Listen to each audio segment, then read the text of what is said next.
বাৎসরিক পুজো ছিল আজকে ফুলপুকুরে, তাই বাবা আর আমরা দুজনে মিলে চলে গেলাম ফুলপুকুরে মাকে দেখার জন্য। দেখো রাস্তা দিয়ে ঠাকুর দেখতে দেখতে যাচ্ছিলাম আর লাইটিং।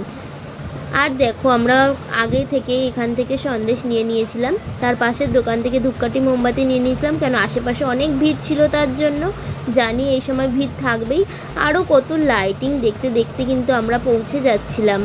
আর কি বলবো তোমাদের, অমাবস্যা থাকার কারণে আরও অনেক পুজো হচ্ছিল অনেক জায়গায়। আর এখানে এসে তো আধা ঘন্টা ধরে এই জ্যামেই আমরা ফেসেছিলাম। এখানে কিন্তু আমরা এসেছি পুরো একদম 12টার সময়, ওর জন্যই কিন্তু এত জ্যাম।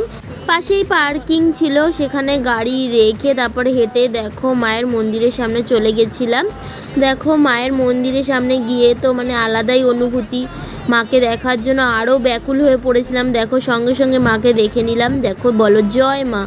তারপরে দেখো কত ভিড়, তোমাদের কি বলবো, আর কত মানুষ।